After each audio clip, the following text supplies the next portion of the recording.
Et là aussi, on y va.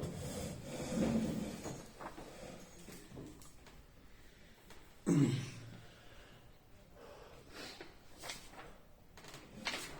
se met pas en marche, c'est bon. Donc à l'occasion de Purim qui approche, on va étudier un texte qui est pris du livre Mamaré Ariya, le titre Adeloyada, ce qui veut dire jusqu'à qu'il ne sache pas. voilà, on doit se saouler, il doit se saouler, plus exactement se parfumer, jusqu'à qu'il ne sache pas. C'est-à-dire jusqu'à qu'il en perd la raison. Enodat. Amaraba, voilà, il rapporte la source en Megillah Zain. Michie Vinish le Besoume. L'homme doit se parfumer. Befuria, Purim. Adelo Yada ben Arur Aman et Baron Mordechai. À tel point de soulerie qu'il est plus capable de discerner entre maudit Aman et béni Mordechai. C'est comme s'il dit, je ne sais pas qu'est-ce qui est mieux, Hitler ou le Rav Kook. C'est un degré de souris assez profond. Alors qu'il y a marqué Bessoumé. Bessoumé qui veut dire se parfumer. C'est complètement perdu la raison pour dire un truc pareil. Attends, on va voir ce que ça veut dire. Bimé à Purim Aele. Donc, en ces jours de Purim, Beshaot, Kashot, Alalou, chez Isurim, Kifim, Malim, Klal Israël. Dans ces dures heures dans lesquelles, et le moment de souffrance entoure le peuple d'Israël. À l'époque du Rav Kook, c'était pas la joie, comme on disait.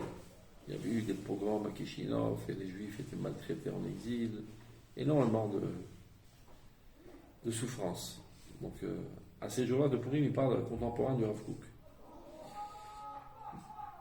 Agoy Kulot, Sarot Rabot de Bachutz, énormément de souffrance environnante. Et au Tergdolai, Atzara, Mipene, Atzarot, Aplimiot, c'est l'amour. Et le pire des malheurs, c'est nos souffrances intérieures. Mipene, Shinishbat, Shlom, Abayt, qu'il n'y a plus de paix entre nous. C'est-à-dire, on est en zizanie constante entre les différents mouvements. C'est mamash d'à propos, on avait des élections. Ils sont tous en train de se tirailler les uns sur les autres, de s'insulter, de se maudire, de légitimiser les uns les autres. Et bien, on voit que l'histoire ne change pas. C'était la même ambiance à l'époque du Rav Kook. C'était même encore pire. C'était encore pire. Même après lui, c'était encore pire. Ils étaient prêts à se vendre les uns les autres aux Britanniques. Et les Juifs se faisaient pendre par les Britanniques.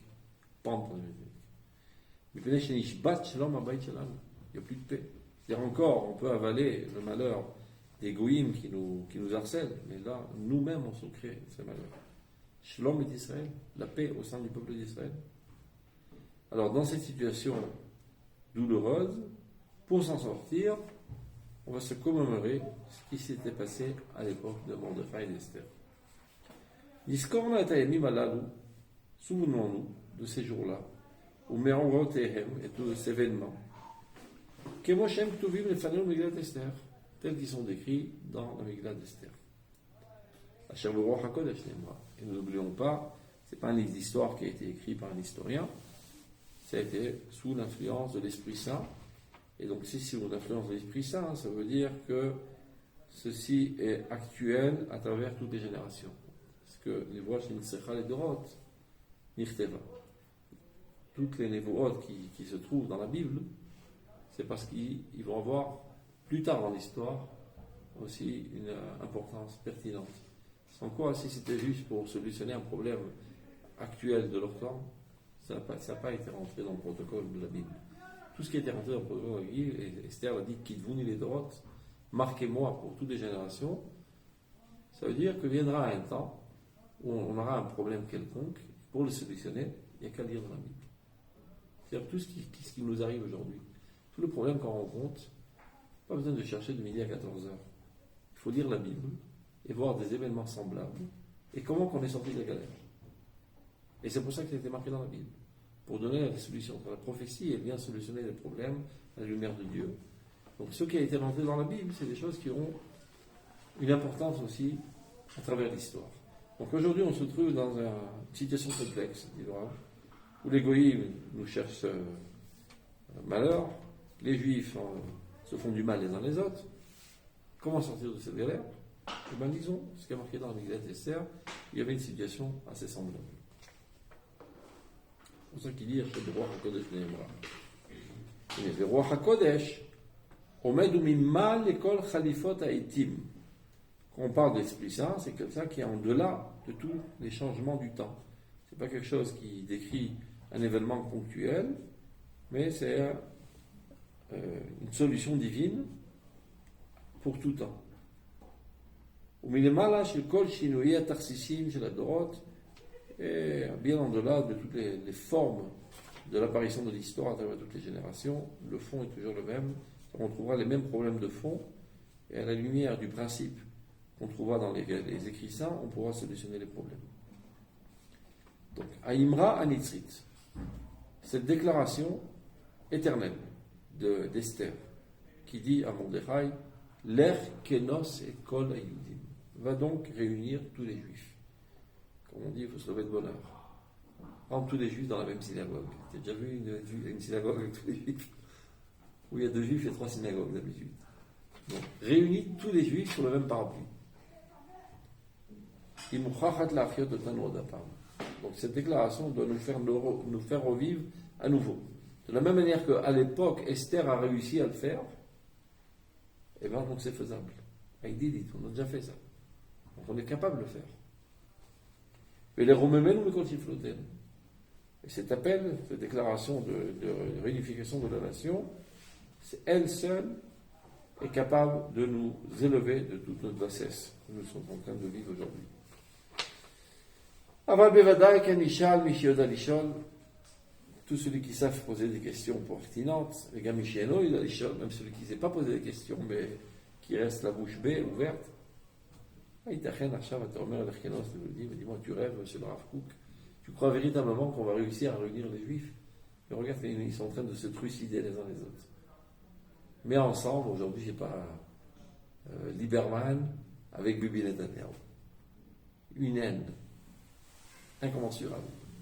Mais ensemble, je sais pas, Meretz avec les Haredim. 3 secondes et ça ils se tirent les uns sur les autres. C'est pas faisable, c'est pas réalisable, diraient les gens réalistes. Ketzad tachnis bekfifa achat. Comment tu peux entrer sur la même coupe? Bebisgeret achat, dans le même cadre. Et kulam, tous les types et tous les genres de juifs. Et kol se'otehem, et kol mifloktehem. Tous leurs courants, tous leurs partis politiques. Ketzad yashuvu ha'atzamot ha'pezurot ha'pnei kol bika'at ha'galut ha'rechava, ha'galut ha'chomrit v'ha'galut ha'ruchanit v'yitkarev echad l'echad. Tous ces ossements de la nation d'Israël qui est morte, la chair a disparu, il ne reste plus que les os et les squelettes, et de plus, ces ossements sont éparpillés aux 4 coins du monde. Ça, c'est pas seulement un problème idéologique, même géographiquement parlant, à l'époque du Rav Kook. Il n'y a presque personne en Eretz Israël. Il y a une centaine de milliers de personnes, juifs, en Eretz Israël, et tout le judaïsme, qui comptait à l'époque, je ne sais pas, au moins 20 millions de juifs, c'était avant la Shoah, est éparpillé dans tout le globe terrestre. Et, techniquement parlant même, comment on va les réunir? Donc il y a déjà une galoute, c'est-à-dire un exil concret, réel, géographique, et encore pire, un exil spirituel, c'est-à-dire des idéologies totalement contradictoires les uns envers les autres. Alors comment pourrions-nous liot les shiur koma echad anikrak l'Israël, réunir tout ça en une seule stature qui s'appelle la collectivité du peuple d'Israël. Ahmed Hidrosh de Trasno, qui se tient là pour retrouver sa force, sa vigueur, et Triato, sa renaissance, Veschivatsuto, et son retour à sa terre natale. Donc, la question, elle est comprise, elle est pertinente. Apparemment, c'est une utopie bien rose, mais qui n'est pas réalisable. Afata et Morlo. Donc, il répond à ce questionneur de Rav Kook. Chez Pizourazé, cet éparpillement des Juifs. Gamma Chomri ve Gamma Rouchani. Je te conseille de voir dans le texte, ça rend intelligent par écrit. Gamma Chomri ve Gamma Rouchani. Aussi bien matériel que spirituel. Yesh lanu makom echad, shesham eno yechol lishlot alenu. il y a un endroit dans l'existence dans lequel il n'a pas d'emprise. Cet éparpillement dont on est conscient, dont on est témoin aujourd'hui, il y a un endroit sur lequel il n'a pas d'emprise. Vechitomar. On constate le désastre intérieur au sein de la nation. Se lèvent des juifs contre des juifs, avec une langue de vipère, ou bien carrément un coup de poignard.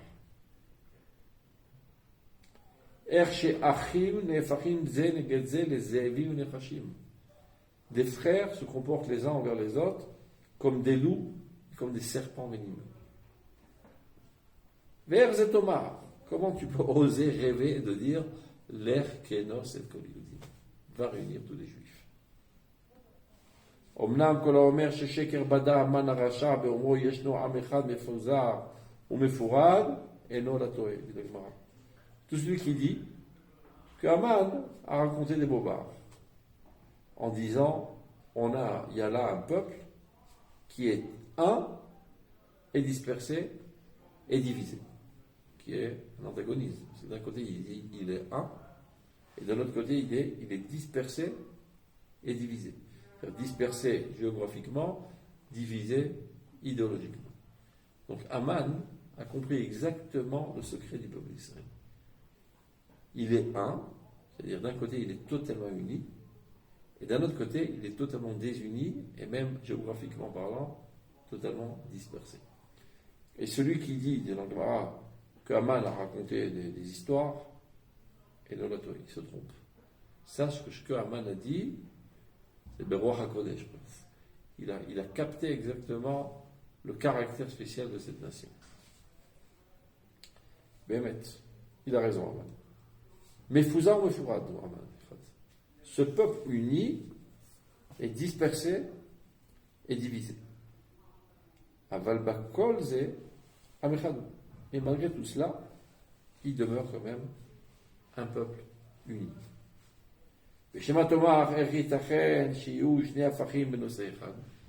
Comment peut-on concevoir deux choses contradictoires dans la même réalité? Tu peux dire que cet objet il est blanc et il est noir. Tu peux dire qu'il est uni et il est divisé, c'est contradictoire, c'est antagoniste. Amechad mitzad, d'un côté il est un peuple uni, ou mefuzar ou mefourad mitzad, et dispersé et divisé d'un autre côté. Ne t'étonne pas. Il y a des choses comme ça dans ce monde. Il y a des choses mystérieuses dans ce monde. Il y a des choses miraculeuses. D'un premier abord, on a du mal à capter, mais ce n'est pas pour autant que ça n'existe pas. Il y a pas mal de choses qu'on ne comprend pas dans ce monde. Par exemple, cet objet, a priori, il est fini. C'est quelque chose de bien limité. Mais on sait parfaitement et pertinemment que le divin se trouve dans cet objet. Le divin, il est infini. Comment c'est possible que l'infini rentre dans le fini? C'est vrai que j'ai un petit peu de problème à le comprendre, mais c'est un fait que le divin se trouve dans tout et fait tout vivre. Donc dans chaque dimension finie, il y a aussi une dimension infinie. Donc, on peut essayer de rapprocher ça de notre esprit sans expliquer, mais s'habituer, se familiariser. Par exemple, tu peux dire dans le segment de 1 à 2, qui est totalement fini en maths. Mais de 1 à 2, il y a aussi un infini. Parce que tu as 1,01, 1,02, 1,03. Et après 1,001, 1,0001. Et tu as une infinité d'infinis dans ce petit segment qui est fini.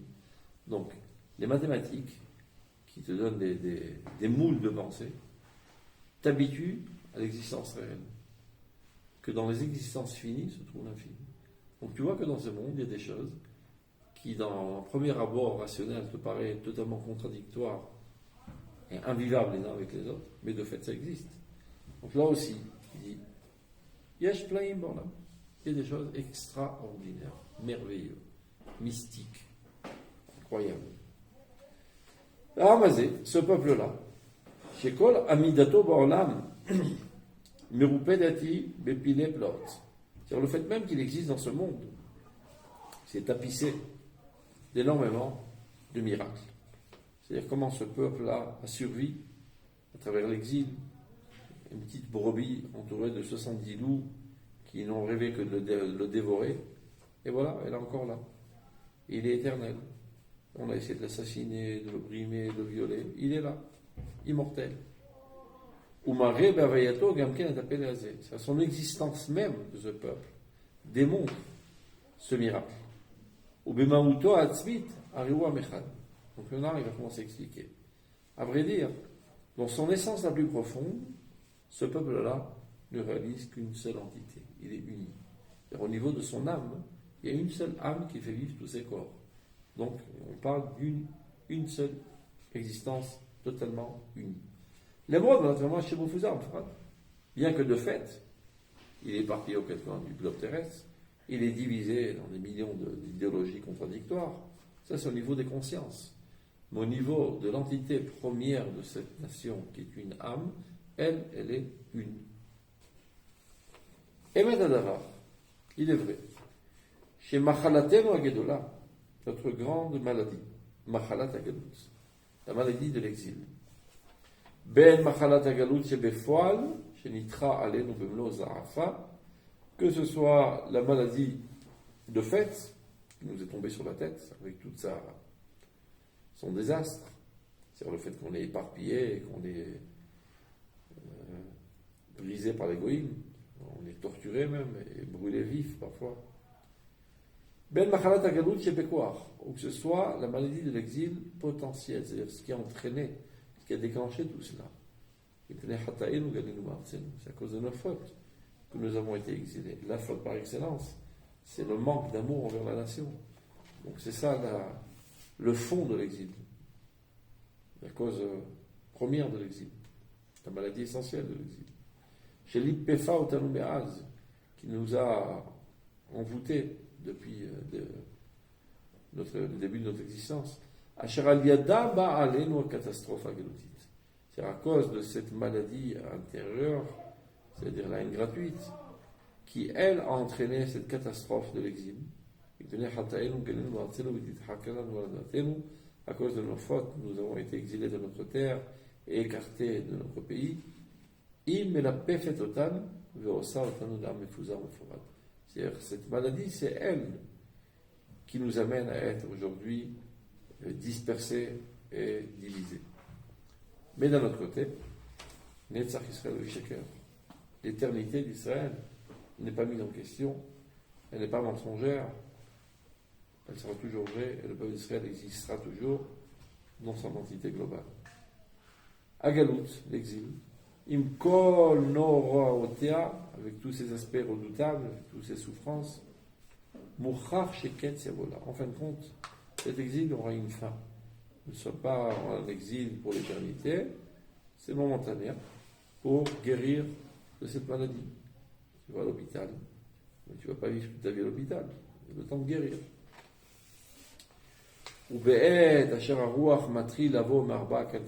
Aujourd'hui, nous sommes témoins qu'il y a un vent qui ramène les oisillons vers leur nid, qui souffle dans aux quatre coins cardinaux et qui commence à ramener les Juifs sur leur terre.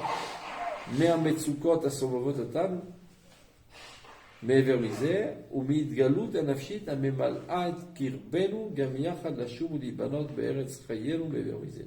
C'est-à-dire, il y a deux facteurs qui agissent sur nous aujourd'hui pour nous regrouper en Eretz Israël.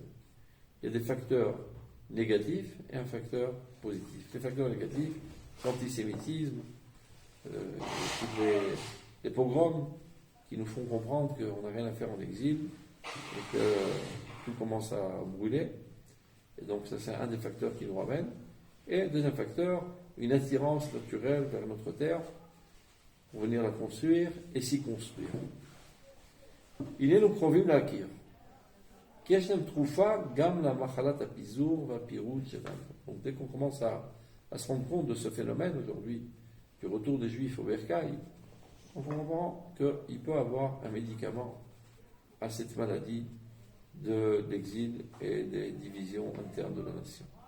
Et sauf kol sauf, en fin de compte, Amechad Anachnu, nous réalisons qu'un seul peuple, Ve'amecha niye.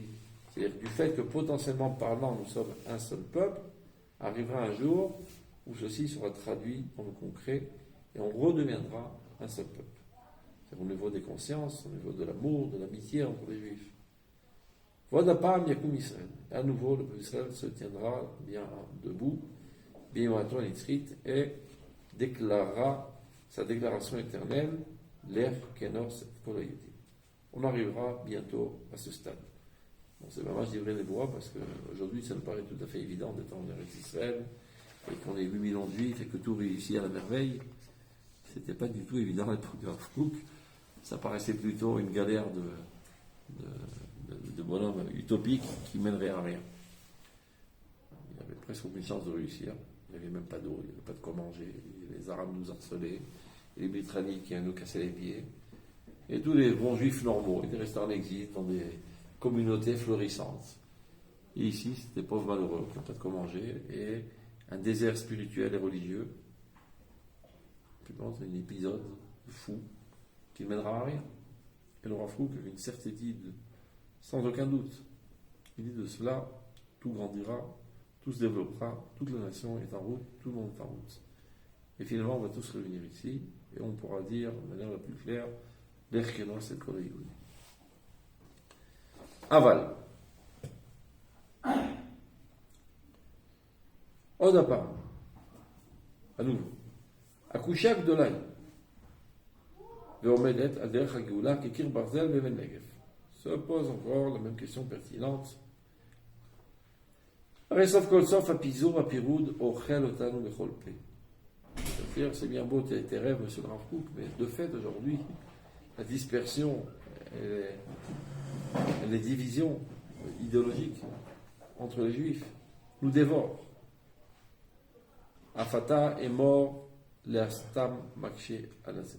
Donc, répond à ce simplet, ce questionneur simplet. Qui Keshem Sharefoua à Atzmit, là il va donner une métaphore du monde de la médecine. Keshem Sharefoua à Atzmit, chez la Prat, משתמשת היא כבר למעשה לחשוף מעיינות של עוצמה ושל בריאות מתוך האדם עצמו, מנפשו אל נפשו, מתוך הנפש הבלתי ידועה, התמירה ומכוסה כל כך, עד שאדם עצמו אינו מכיר את מהותו, מפני שידוע הוא שהמחלות הנפשיות ותוצאותיהן הגופניות אינן מקננות, אלא בצד הזיבורית של האדם, וזו הצד הידוע שלו, דווקא הצד הפומבי והמפורסם שלו. Qu'il explique. Je dis ça par cœur, on verra ça dans les mots. Il y a un processus de guérison automatique dans l'homme. La plupart des maladies se guérissent d'elles-mêmes. Et les maladies mentales, c'est-à-dire les maladies d'âme, qui ont des répercussions sur le corps psychosomatique, se guérissent par l'intériorité la plus saine de l'âme, qui, elle, aura le dessus sur les maladies qui ont eu emprise sur les aspects plutôt périphériels de l'âme et du corps. C'est-à-dire de l'intériorité, de la force, de la vigueur de l'âme, viendra d'elle-même la guérison et repoussera toutes les sales maladies qui ont eu emprise sur les aspects faibles et périphériques du corps. C'est comme ça qu'à son époque on comprenait la médecine, mais à mon avis c'est pas presque pareil aujourd'hui. Quant à la recherche psychosomatique. Alors, on va voir ça dans les mots, après on va comprendre le Nimshal. Regardez. Voyons où on s'en trouve. Le paragraphe, il commence à Valrod, deuxième ligne au milieu. Qui Keshem, Sharefoua Atzmit. Le remède, la guérison, je ne sais plus comment dire ça en français, c'est Machalot Atzmoniot. Guérison automatique de toi-même. Shalaprat, de l'individu. Système immunitaire.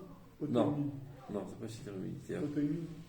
Non, auto-immune, c'est au contraire, c'est la maladie qui se déclenche parce que ton appareil immunitaire attaque ton corps. J'en connais un morceau, je suis comme ça là. Un ulcère du côlon depuis 20 ans. C'est-à-dire que ton cerveau pense que ton côlon est son ennemi, il le dévore. Il y a toutes sortes de maladies de ce genre auto-immunitaire.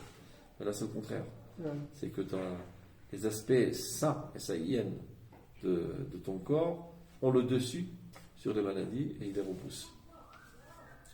C'est l'appareil immunitaire qui est carré. Top, on reprend. כי כשם שהרפואה העצמית של הפרט משתמשת היא כבר למעשה לחשוף מעיינות. Elle se sert d'aller dévoiler des sources de puissance et de santé de l'homme lui-même. C'est-à-dire qu'on ne va pas chercher à l'extérieur. C'est-à-dire qu'il n'y a pas besoin de médicaments a priori. Le corps lui-même est capable de développer ce qu'il faut pour repousser la maladie. Mi nafsho el nafsho, c'est-à-dire de lui-même vers lui-même. Mais à la différence que mitoch hanefesh habiti yedua, ça va chercher dans le monde du subconscient, de l'inconscient. Atmira ou mechoussa, qui est profondément enfoui dans ta personnalité à tel point que tu n'en as pas conscience. Atmira ou mechoussa kolkar, qui est tellement caché et enfoui, atchadam atzmo elo makir et mauto. Et l'homme n'est pas conscient de ce qu'il a dans son essence. Comme ça, des fois, avec de l'hypnose, on arrive à guérir de cette manière. Quand c'est au contraire des choses négatives qui se trouvent enfouies profondément, alors on essaie de sortir cet élément et on revient à la santé. Mais là il parle d'une autre chose, que des aspects intérieurs dont tu n'as pas conscience et qui sont emplis de santé, des fois ils surgissent, ils arrivent à repousser des aspects extérieurs qui eux ont été infectés. Puis car on sait que toutes les maladies mentales, et leurs répercussions au niveau du corps, c'est-à-dire ce qu'on appelle les maladies psychosomatiques. Et là, mes canelotes, et là, sont en prise que sur les aspects plus bas et pauvres de l'homme. Zibourit, c'est un terme qui vient du monde de l'agriculture. Et chez Adama Ilit, Adama Zibourit. Il y a une terre très fertile, une terre de deuxième choix. Alors de même, dans ta personnalité, il y a des aspects profonds et fertiles et sains, et des aspects plus périphériels qui sont de deuxième choix. Et les maladies ont prise que sur ces aspects faibles et périphériels de deuxième choix. Et l'intégrité, elle est toujours dans toute sa santé. Donc l'intégrité remplie de santé est capable d'avoir le dessus sur les aspects faibles et malades de ton corps, de ton âme. Et ça, c'est ton monde du conscient. Ton monde de l'inconscient est empli de pureté. Ton monde du conscient, parfois, est infecté par toutes sortes de virus. Alors l'inconscient viendra et aura le dessus et nettoiera ton monde conscient. Dafka Hatzad Apumbia, mais bien que c'est les aspects les plus connus de toi. Aval Hatzad Aganushelo, par contre, l'aspect qui est caché, qui est enfoui, Hatzad Abilti Yadoua Shelo, tout ce qui lui est totalement inconnu, dans le monde de son inconscient, de son subconscient, Utamin Maneometz. Lui reste toujours rempli de courage, rempli de vie, rempli de force, rempli de vigueur. Mais Otsa Briuto Agenuza Yesipukrav Lashpia Alatzad Yadua Vapumbi Shelo. C'est-à-dire de ce trésor de santé profond, intérieur, il y a assez de force pour influencer, pour avoir une influence bénéfique sur les aspects extérieurs et connus. Et c'est ça ce qui nous mène à penser de manière erronée qu'il est totalement malade, qu'il est détruit, parce qu'il ne prend conscience que de ses aspects extérieurs. Mais il ne sait pas que de son intériorité, en fait, il est en très bonne santé. Et donc ça, c'est le pire, parce qu'il ne croit plus qu'il est capable de guérir, il rentre dans une dépression profonde, et il craque. Mais ça, chez Béhémet, alors qu'à vrai dire, au bas Nefesh Amitza, il a une âme, il faut lui redonner confiance. Très souvent, c'est ça le problème des gens qui rentrent en dépression. Ils se convainquent qu'ils ne valent plus rien, qu'ils ne sont plus nécessaires, que personne n'a besoin d'eux, etc. Et donc, ils sont dans le désespoir et ils craquent. Et après, commencent à se développer toutes sortes de maladies corporelles. Alors, ils courent de médecin en médecin pour se guérir de ce mot et de ce mot et de ce mot, alors que le problème, il est au niveau psychique. Parce qu'ils ont perdu confiance en eux-mêmes. Donc pour les guérir, il faut les flatter, leur montrer combien ils sont bien, sans mentir. Leur rappeler toutes les qualités qu'ils ont, lui redonner confiance. C'est-à-dire lui faire prendre conscience de tous les aspects positifs qui se trouvent en lui, mais seulement qui sont tellement enfouis qui n'en a pas connaissance. Une fois qu'il aura pleine conscience de cela, il sortira de ces sables mouvants du désespoir, il pourra se remettre au boulot. C'est ce que font les psychologues. Beaucoup d'argent, beaucoup de temps, donc ça paraît assez simple. Donc tout ça, c'était un machal. Le machal, il fait pas de mal, comme on dit.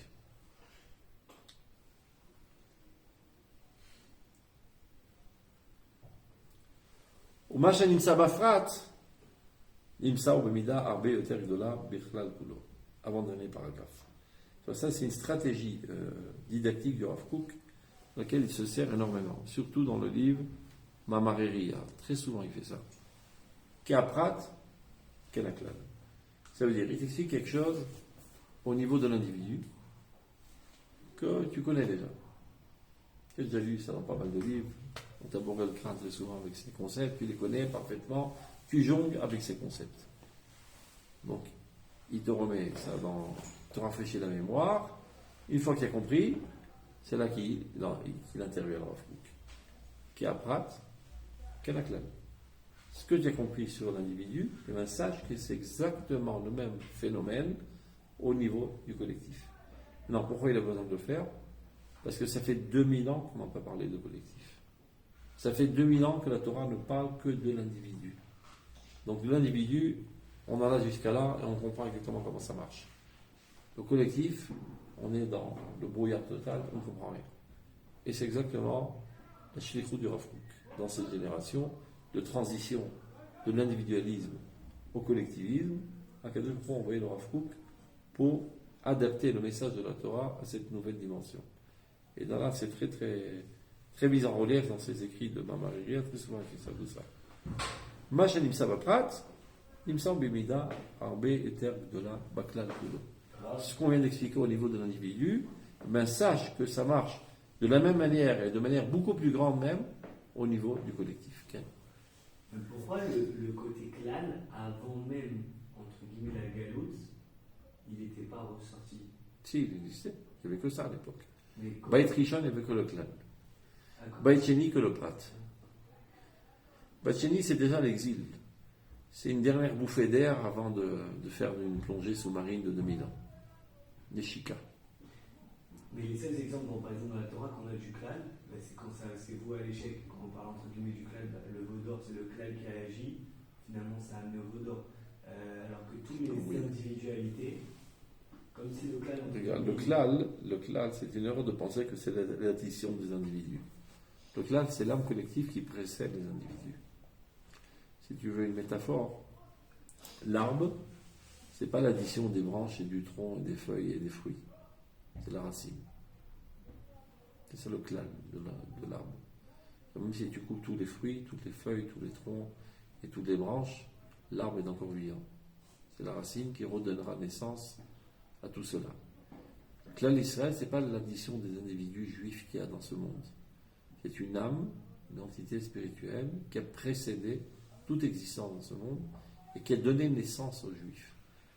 C'est-à-dire, même si Chas Shalom Hitler avait réussi son projet d'assassiner tous les juifs du monde, on aurait continué à dire Am Israël Chai Vekayam. Car cette âme qui a précédé même la création du monde existait bien avant qu'il y ait un demi-juif sur terre. Et c'est elle qui a pénétré la personnalité d'Adam Rishon, après d'Abraham et de Yitzhak et de Yaakov, après Shemes Banav. Et c'est une entité spirituelle qui s'appelle Klal Israël. Maintenant, la conscience de cette entité était très mise en relief au Baït Rishon. Baït Sheni, on a totalement oublié ça. De manière volontaire, on a fait oublier ça pour réasticoter les individus. Parce que de parler de grands idéaux, de la vocation de la nation, donc c'est bien, ça enthousiasme, c'est très bien. Mais si on est tous pourris jusqu'à l'os, rien ne va marcher. Tu parlais, voilà. On doit faire un super voyage extraordinaire sur la Lune. C'est enthousiasmant, la fin. Bon, tu vois le moteur de ta fusée, tous les boulons, tout est pourri, tout est rouillé, tout truc. Tu n'y arriveras jamais. Donc, tu enthousiasmes dans un grand idéal. Mais les individus qui constituent et qui dévoilent cet idéal sur Terre sont des juifs. Et si les juifs ils sont pourris jusqu'à l'os, parce qu'ils sont salauds, ils sont mesquins, ils sont crapuleux, etc., ça ne marchera pas.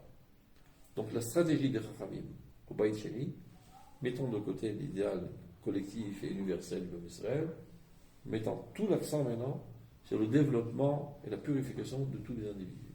C'est Baït Sheni. C'est Torah Taprat. Dushat Taprat. Donc on a eu Dushat Aklal, Baït Rishon. Dushat Taprat, Baït Sheni. Baït Shlishi, c'est l'harmonie entre les deux. On revient après 2000 ans d'exil, de purification, de souffrance, etc. L'individu a été nettoyé des tendances les plus viles, disons, le crime, le dazara, etc. Et maintenant, il faut, après qu'on a mis l'accent pendant 2000 ans sur Torah Taprat, il faut maintenant, les ranem, rafraîchir la mémoire de Torah Taklal qu'on a oublié. Et c'est la raison pour laquelle Akadosh Baruch Hu a envoyé dans ces générations de Rav Kook, pour remettre dans la mémoire des Juifs la Torah originelle qu'on avait avant l'exil, au Baït Rishon. C'est-à-dire, et là, il fait toujours ça. Qui a Prat, quel Aklal. Est-ce que tu as compris pour le Prat? C'est bien, je t'ai donné toute métaphore, tu as tout pigé, c'est bien. Hop, maintenant je vais t'expliquer comment ça va dans le cœur. Et c'est ça mon rôle. C'est que son élève, le Rav Nazir, il a dit, mais tout ce que tu racontes, je connais déjà. C'est plus ou moins ce que dit Chabad. Il dit, la seule différence, c'est un boni metaprat, un boni taoum. Eux, ils construisent l'individu, moi je construis la nation. Ça prend des mêmes sources, mais les sources ont été comprises de manière erronée, mais adaptées à l'exil. C'est-à-dire, la Kabbale traite vraiment de l'âme collective du peuple d'Israël et de sa vocation universelle. Ceci n'est pas perceptible et n'est pas applicable pendant l'exil.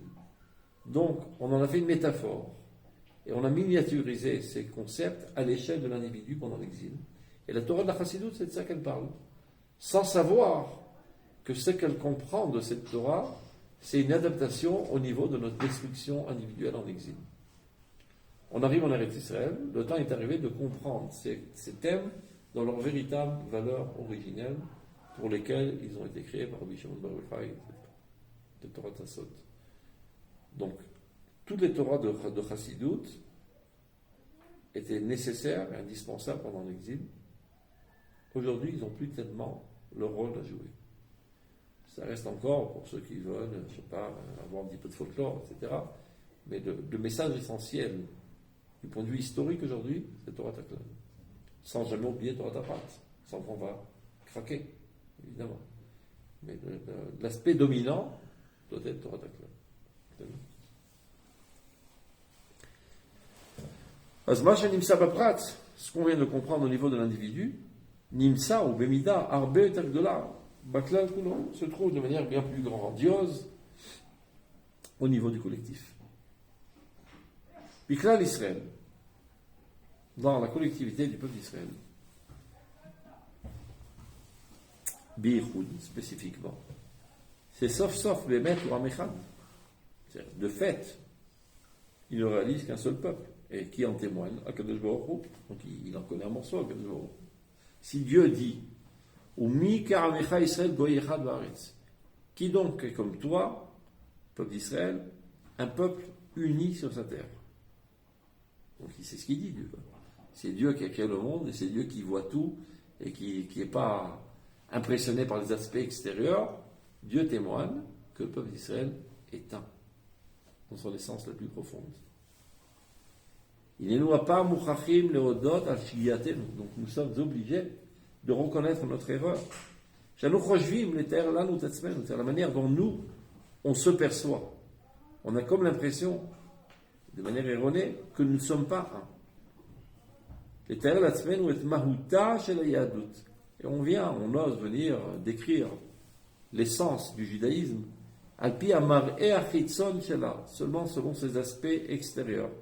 C'est-à-dire que tu scrutes le terrain, tu vois les juifs, ils sont en train de se quereller tout le temps, c'est des râleurs qui se chamaillent toute la journée, une bande de nuls qui se frappent les uns les autres. Et comme ça, tu arrives à la conclusion, c'est ça l'essence du peuple d'Israël. Ça, c'est des aspects malades, des aspects périphériels de cette existence.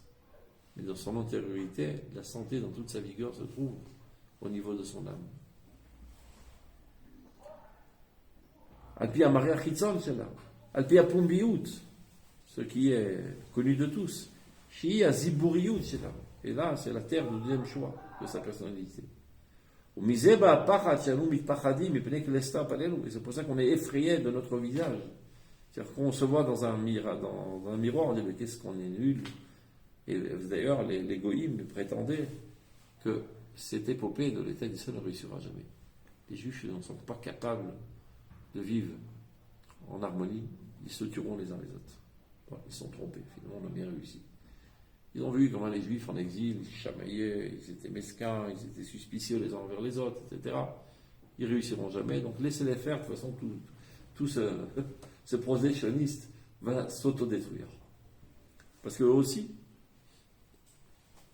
ont perçu le peuple d'Israël selon ses aspects extérieurs. De là provient la peur, notre effroi. Parce qu'on se voit, on voit notre visage. Et on en vient à juger de notre identité en fonction de notre dispersion et notre division. Les gamma amanim, chez le Kol Azmanim, dans toutes les sortes d'aman qu'il y a eu à travers toute l'histoire, et le dernier c'était Hitler, il y en a d'autres en route, comme aujourd'hui en Iran, qui ne rêvent que d'exterminer le peuple d'Israël, on leur a fait de mal. Les autres, au moins, ils ont un prétexte, les Palestiniens, ils sont là, on leur a piqué leur terre. C'est un mensonge, mais au moins, ils ont un certain prétexte. Mais les Iraniens, on leur a fait de mal. Ils habitent à des milliers de kilomètres d'ici. Stam. Leur rêve, c'est de détruire l'entité sioniste. Haman, et Shem Shamaï. C'est l'antagonisme même du peuple d'Israël. C'est Amalek de notre génération.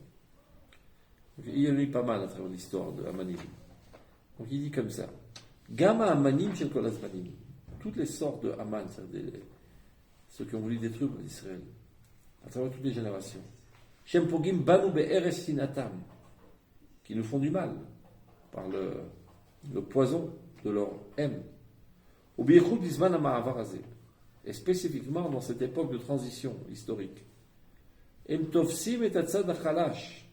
Aussi ils perçoivent l'aspect faible. Les fichou Atzad HaPombi, car c'est l'aspect le plus connu de tous. L'aspect extérieur, l'aspect conscient. וידוע, אבל דווקא על ידי מזעזענו אלה, נבוא לחוש שיש לנו נפש כללית בלתי ידועה. Mais parfois, spécifiquement grâce à ces gens-là, qui nous haïssent et qui nous font du mal, et ben, eux-mêmes peuvent être des facteurs qui nous amèneront à une prise de conscience de notre unité.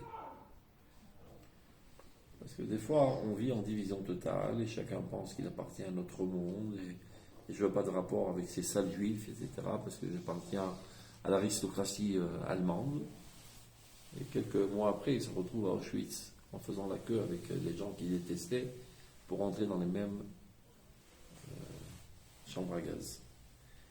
Donc parfois, la haine des goïms nous refait prendre conscience de l'unité du peuple. Au Paro, à Achashverosh, aussi, il y avait toutes sortes de juifs, il y a des religieux, des non-religieux. Alors les religieux ont dit arrêtez, mais vous êtes fous, ne mangez pas dans le festin d'Achashverosh. Mais non, mais c'est bon, et en plus c'est caché, on ne prend pas la tête, pour une fois qu'on a une fête à l'œil, avec des gros califs, etc. Mordechai, il était lui aussi au festin, pour des raisons politiques. Tout d'un coup, il a vu qu'il a commencé à sortir les kélim de Beth Amikdash, il a compris exactement ce que ça voulait dire, que je suis en train d'effacer l'identité d'Israël. Vous êtes morts, vous ne reviendrez jamais sur votre terre. Donc il a hurlé, sortez tout de suite du festin. Pareil, prends pas la tête, il y a une bonne bouffe, on a encore le Mana Rishona, on n'est pas arrivé à la Mana Ikarit. Il a vu la catastrophe. Donc il y avait des divisions très très grandes. Aucune chance de rapprocher Mordechai de ces sales types qui étaient prêts à s'assimiler totalement et renoncer à leur fierté nationale. Et bien Haman, hop, il recristallise toute la nation. On a l'épée sous la gorge, on pense un petit peu autrement. ובייחוד בזמן המעבר הזה, הם תופסים את הצד החלש. Alors, דווקא על ידי מזעזנו, ceux qui arrivent cela à nous secouer, navo la chouche. Alors ça nous amène à ressentir profondément chez Shalom Nefesh Klalit. Nous avons une âme unie, bilti et doigt, mais dont on n'en a pas conscience. Nefesh Umatit, une âme nationale, gdola, grandiose. On a perdu conscience d'elle, on l'a oublié, cette dimension collective nationale. Vimela Totzma, alors qu'elle est emplie de force. Et cette force intérieure, elle nous pourra nous amener à nous retenir debout sur nos pieds, c'est en tant que nation indépendante sur notre terre. Les Chadesh et Trayenu, pour renouveler notre vie, qui met olam, comme à l'époque, avant notre exil. Et alors on pourra se tenir fortement contre tous les nations qui représentent Amalek, qui ne désirent que les années d'anéantir les faibles parmi nous.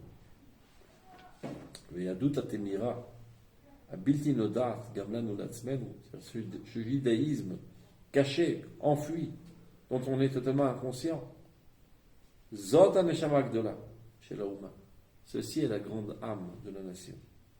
Anoset et tsevel ha'olam et or ha'olam et tocho, qui a pris pour vocation de supporter, c'est-à-dire de porter sur elle la lumière mondiale. C'est-à-dire la vocation d'amener l'humanité entière à la connaissance de Dieu, au bonheur. Et bien, dans ces grands jours que nous sommes en train de vivre aujourd'hui de la renaissance du peuple d'Israël, cette dimension profonde va nous être bientôt connue. On va en prendre conscience. Donc de cet endroit qui est totalement inconnu de la nation, mais qui se trouve fortement, Tavo Lano Bracha, viendra vers nous cette bénédiction de Shler Kenos. C'est-à-dire comment qu'on arrivera à réunir la nation, c'est quand on prendra conscience de notre nature profonde, de notre essence la plus profonde, qui est notre âme collective éternelle. Nous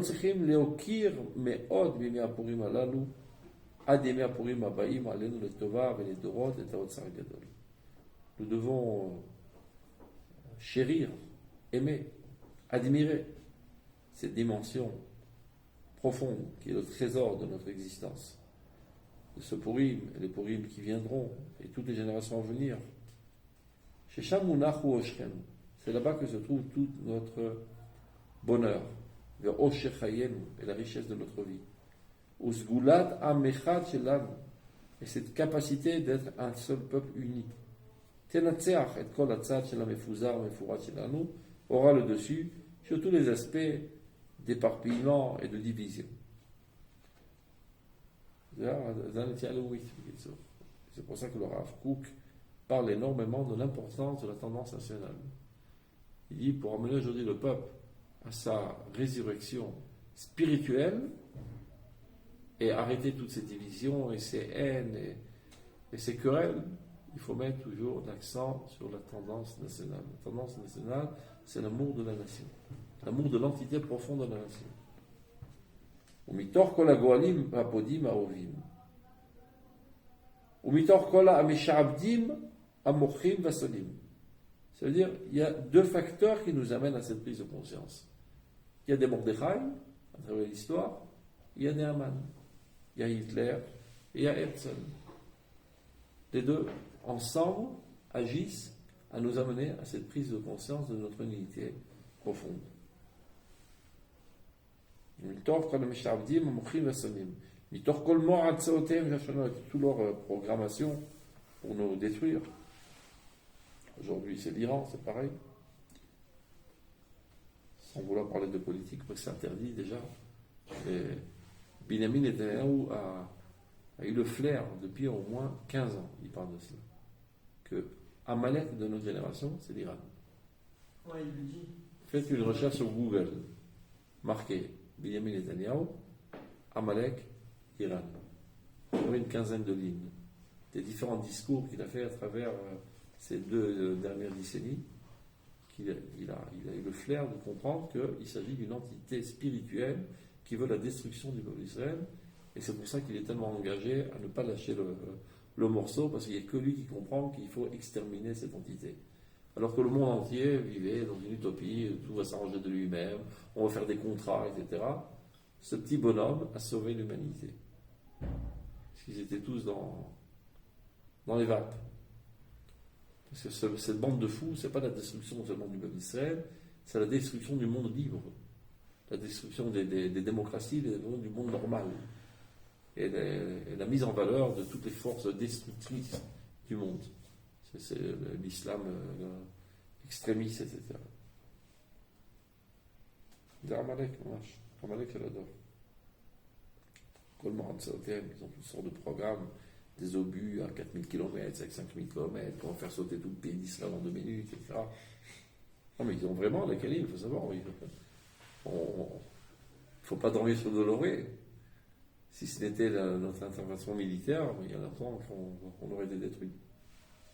Et si ce n'était la perspicacité de Netanyahou, toutes sortes de rêveurs parmi nous, ils ont dit non, ça va, on va arranger ça à l'amiable. Ça fait pas mal de fois qu'on leur a détruit le truc en pleine. Avant que ça commence. On a fait rentrer des tops et on a détruit l'intérieur. C'est ce qui va arriver, je suis persuadé probablement. Parce que les rêveurs d'Amérique et surtout le nouvel gouvernement vont dire non, on va essayer d'arranger ça à l'amiable. Mais quand on va voir que dans 2 secondes il y a la bombe atomique, il y aura une opération militaire d'Israël qui va les bombarder, sans aucun doute. Sans avoir la permission de personne. Après, ils nous applaudiront pour avoir sauvé le monde.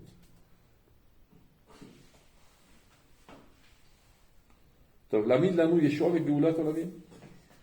Donc, Yoshev Hashamayim Yitzhak.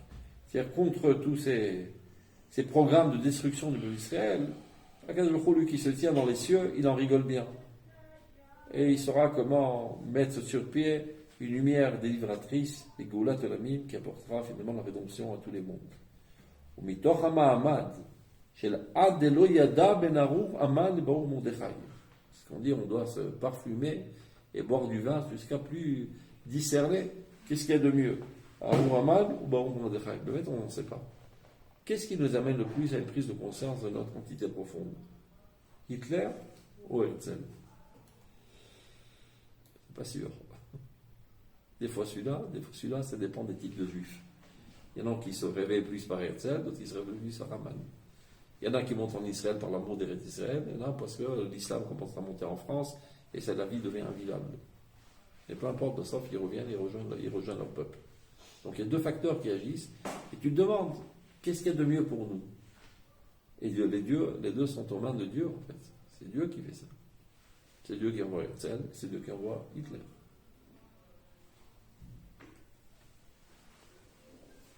Tavo Akara Ilema.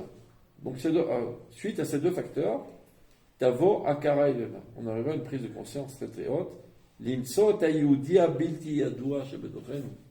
De retrouver ce juif inconnu qui se trouve au plus profond de notre être. Et alors, Ach El Ach Yitvadea. Les frères se reconnaîtront les uns les autres. Veyad et Yatinaten, ils se donneront la main. Bekol Gadol Ishama. Une grande voix retentira. Komu Menarle Tzion El Bet Eloken. Levons-nous et montons à Tzion, à la maison de notre Dieu.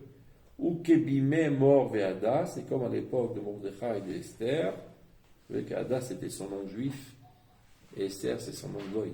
Comme en France, tous les juifs avaient 2 noms dans leur passeport. D'accord? Comment tu t'appelles en goy? Moi. Il n'y a pas un nom goy? Simon. Et quand tu montes à la Torah, Shimon. Non, Salomon. Ah, non, Salomon, encore pire. Bon, ça va encore, ça ressemble, mais des fois ça n'a aucun rapport. Tu peux t'appeler, je ne sais pas, Jean-Pierre et Yitzhak. Donc elle aussi, elle s'appelait Esther en goy et Hadas en juif.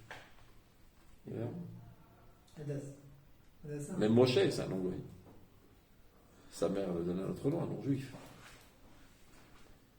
Ou qui vivait Mor et Hadas, donc comme à l'époque de Mor c'est Mordechai et Hadas c'est Esther, Yamer Gamayom sera dit aujourd'hui aussi, Yeshno Amechad, lo Yeshno Amefuzar. Il y a un peuple qui est uni, mais Ougad Vegavouche, très très lié et cristallisé, Omed Bechosno, qui se tient dans toute sa puissance, Divnot et kol harisotav, pour reconstruire toutes ces ruines, meotzaro, et d'où il va prendre la force de son trésor intérieur. Asamu minahain, qui est caché de tout œil.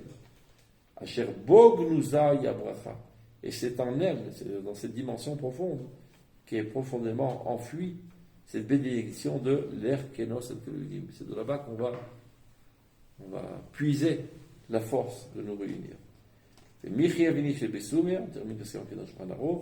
L'homme à Purim est obligé de se parfumer à tel point qu'il ne sache plus discerner qu'est-ce qu'il y a de mieux. Arur Haman ou Baruch Mordechai, on ne sait plus quand, un petit peu dans le brouillard, on espère qu'on en arrive à la même conclusion par Baruch Mordechai. Mais si on n'arrive pas, il n'y a pas de choix. Mami dans l'air, mais l'air caché qu'Haman. Le Marzeram le Moutav. Même dans la Goula actuelle, on peut de nous-mêmes comprendre quelle est notre vocation, la vocation de l'État d'Israël, faire avancer les choses dans le bon sens, en étudiant au Roth. C'est le rôle de l'enseignement de Roth. Et si les gens ont l'oreille bouchée, il y a d'autres de lumière. Des lumières de bombes et de trucs qui nous amènent finalement aux mêmes conclusions qu'on a une seule vocation dans ce monde. Donc, Nomar Lechaim, donc bénissons les uns les autres, Lechaim avec un verre de vin, et les shalom et pour la paix, l'école Israël, pour tout le peuple d'Israël, et mots. Amen. Pour Im Sameach, ne buvez pas trop de vin.